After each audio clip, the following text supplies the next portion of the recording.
Bonjour Christophe Lamar. Bonjour Dimitri, bonjour à tous.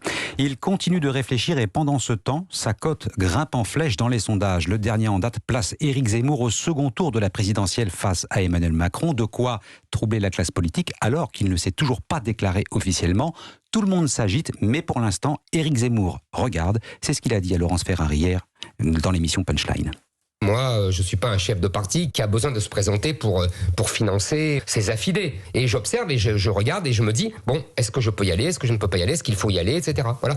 Et effectivement, ce sondage, vous avez tout à fait raison. Le jeu est ouvert, là. Non, mais ces sondages, parce que ça fait un mois que la progression est incessante, ces sondages m'encouragent plutôt, je vous l'accorde. Éric Zemmour hier soir dans l'émission Punchline codiffusée sur Europe 1 et CNews. Alors lui ne s'est pas déclaré officiellement, mais ça ne l'empêche pas d'occuper beaucoup d'espace à droite, trop même aux yeux des Républicains qui n'ont toujours pas désigné leur candidat. Et ce sera chose faite le 4 décembre à l'issue d'un congrès d'investiture avec ou sans Xavier Bertrand.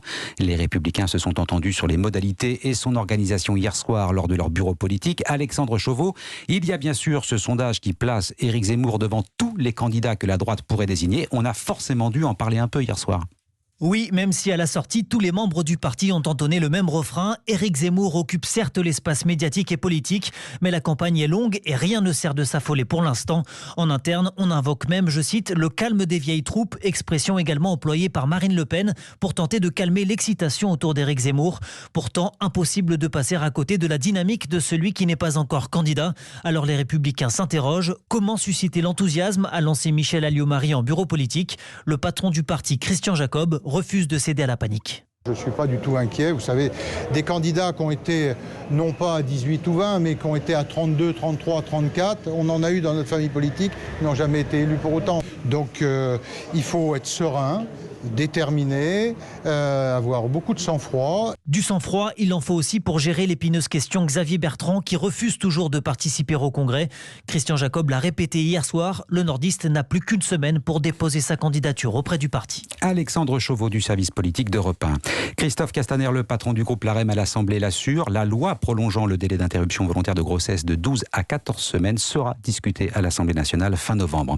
L'Assemblée qui vient d'adopter la proposition de loi instaurant un tarif minimal pour la livraison de livres à domicile, mesure destinée à rééquilibrer le rapport de force entre les plateformes de e-commerce comme Amazon et les librairies indépendantes.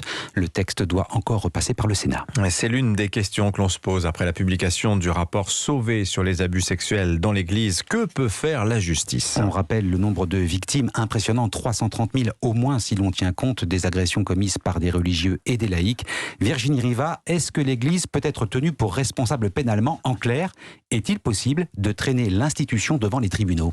Alors, la réponse est non. Contrairement aux États-Unis, on ne peut pas engager la responsabilité de l'Église de France dans son entier, car elle n'a pas de personnalité juridique et elle est composée de structures qui n'en ont pas non plus. Par exemple, les diocèses, les paroisses, seule exception, les congrégations ou bien les personnes physiques qui ont une autorité, c'est-à-dire les évêques. En France, d'ailleurs, depuis les années 2000, 3 évêques ont été poursuivis, dont le cardinal Barbarin, poursuivis dans le cadre de leur responsabilité pénale pour non-dénonciation d'actes criminels. Mais les évêques peuvent-ils être tenus pour responsables d'actes qu'ils n'ont pas commis simplement parce qu'ils sont les supérieurs hiérarchiques de prêtres agresseurs? Alors là, il y a débat et la commission Sauvé pourrait faire bouger les lignes. Leur responsabilité civile pourrait être engagée, cette fois à travers ce que l'on nomme la responsabilité sans faute. Exemple, elle a été retenue contre un directeur d'EHPAD qui n'avait commis aucune faute alors que l'un de ses salariés infligeait de mauvais traitements à ses pensionnaires. Il a donc dû compenser un préjudice qu'il n'avait pas commis.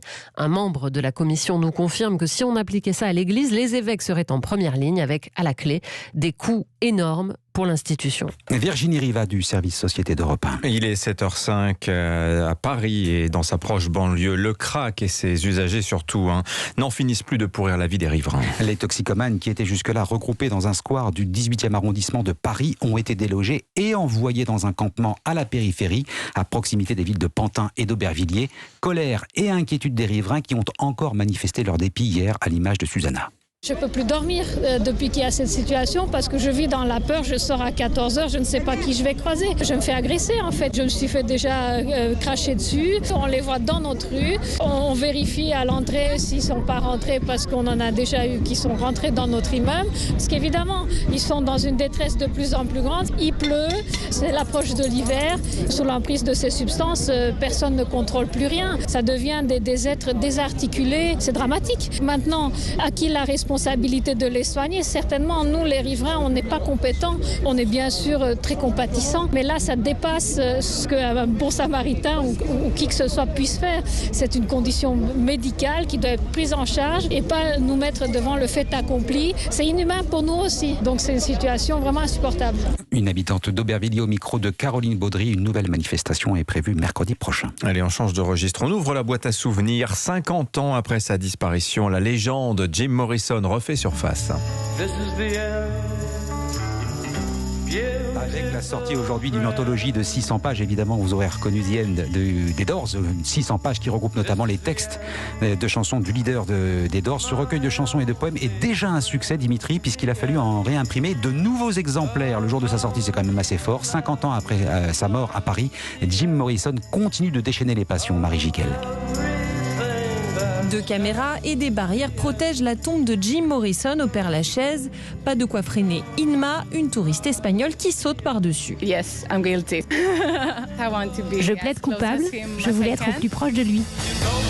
Rocker, sex symbole, Morrison se considérait poète et couchait ses rêveries partout, jusqu'aux nappes en papier des restaurants. Son grand recueil, tant désiré, sort enfin 50 ans après sa mort.